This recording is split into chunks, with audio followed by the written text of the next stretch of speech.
A pirate ship sails away, leaving one man behind on a tiny, sandy island. The ship gets smaller and smaller until it is just a dot. The man is alone, watching the empty blue ocean stretch out in every direction.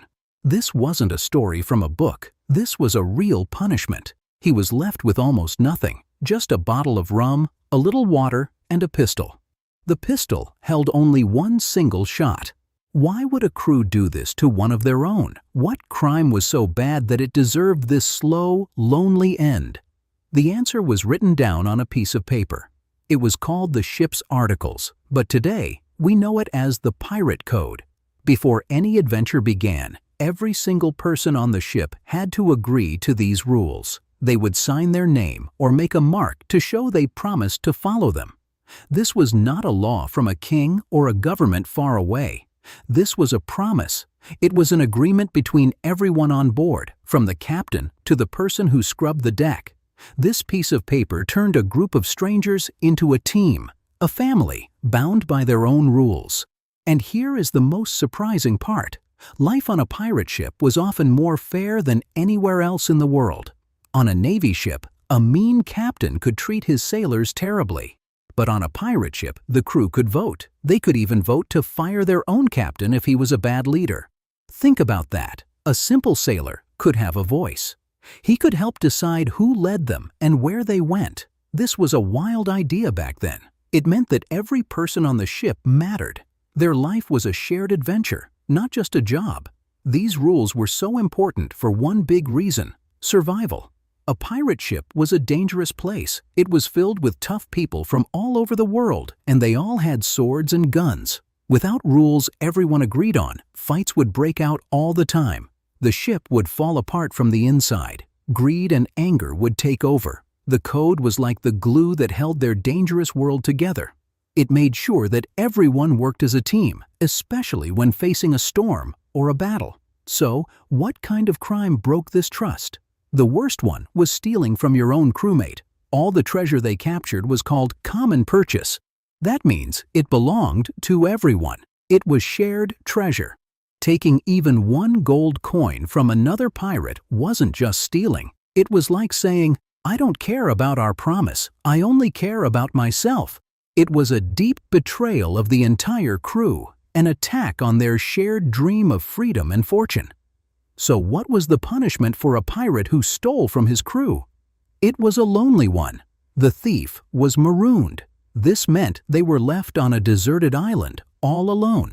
They were given a single pistol, some water, and a little gunpowder. Then the ship would just sail away. The reason for this was simple and powerful. A pirate who stole from his friends showed he only cared about himself. He broke the trust of the whole group. So his punishment was to be forced to survive completely on his own. If you chose to act alone, you had to live alone.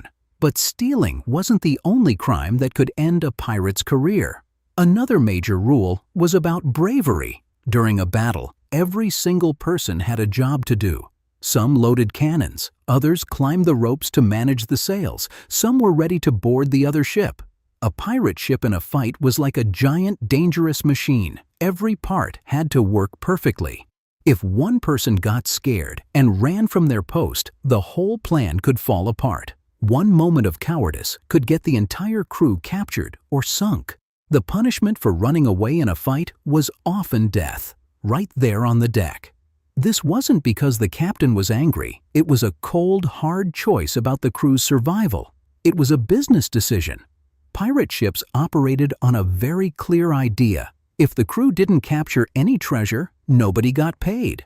A coward who didn't do their job was a threat to everyone's share of the prize. They were a weak link that could break the entire chain.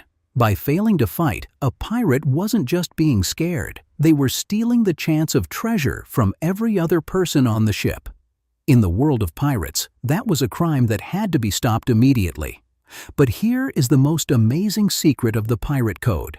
It wasn't just a list of things you couldn't do. It was something much, much bigger. It was an agreement for a whole new way of life, a kind of early constitution. Picture this.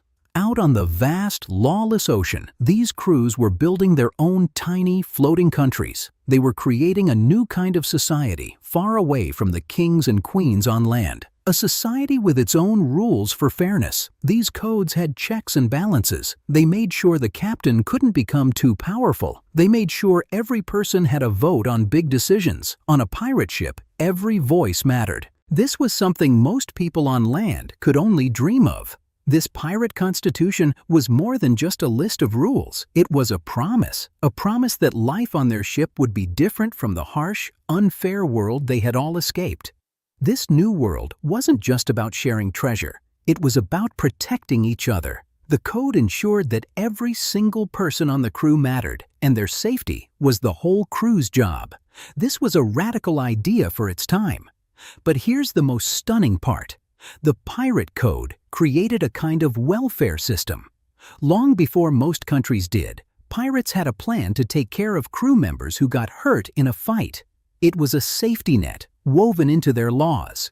The code of the famous pirate Bartholomew Roberts spelled it all out. If a pirate lost their right arm, they received 600 silver coins, called pieces of 8. A left arm was worth 500 coins. Losing an eye was worth 100. This was a real promise of care. So now we can finally understand why breaking the code was a death sentence.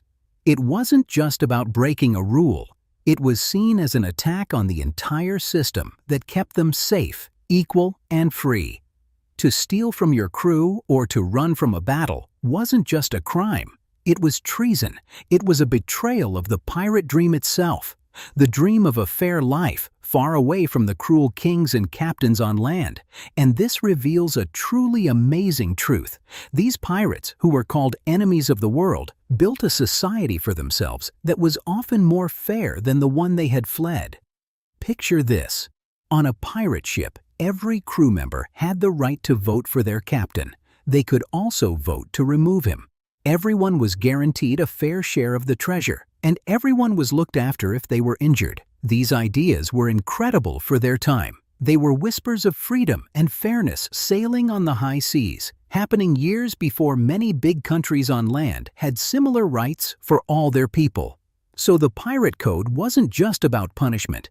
It was the heart of a daring adventure in creating a new kind of world. It showed that even on the wildest oceans, a small group of people could build a life with rules that protected everyone. So, the next time you see a pirate ship in a story, remember this. It wasn't just a boat of robbers. It was a floating experiment, a place with rules that were sometimes more fair than the laws on land. These pirate articles, their codes, were written down on paper, but their true power was in the agreement. Every crew member agreed to live by them. This shared promise was stronger than any king's command. It's a strange and thrilling thought. On a Navy ship, a sailor could be treated terribly with no say. But on a pirate ship, that same sailor could vote for his own captain. He had a voice. Picture a world where the toughest people on earth created the fairest rules. They were outlaws, yes, but they also built tiny, floating democracies on the wild open ocean. Of course, this pirate dream could not last forever. The big nations with their powerful navies decided to end piracy. They sent fleets of warships to hunt the pirates down, one by one. The great pirate havens, like Nassau in the Bahamas, were captured. The golden age of piracy came to a close. The wild freedom of the seas was tamed by empires and their laws. But the ideas from the pirate code did not sync with their ships. The concepts of voting for leaders and fair shares for everyone were radical. These ideas would appear again, much later, in big revolutions on land. Think about it. The right to have a say in your own life. The idea that everyone deserves a fair piece of the pie. These are big ideas we still talk about today, and they were being practiced on pirate ships hundreds of years ago. That's why breaking the code was the ultimate crime. It wasn't just breaking a rule, it was an attack on the whole idea. An attack on the one place where a poor sailor could find freedom, fairness, and a share of the treasure. So the pirate code was more than a list of punishments. It was the heart of the pirate world. It's what turned a simple crew of sailors into a legendary brotherhood of the sea whose stories of daring and democracy still thrill us today.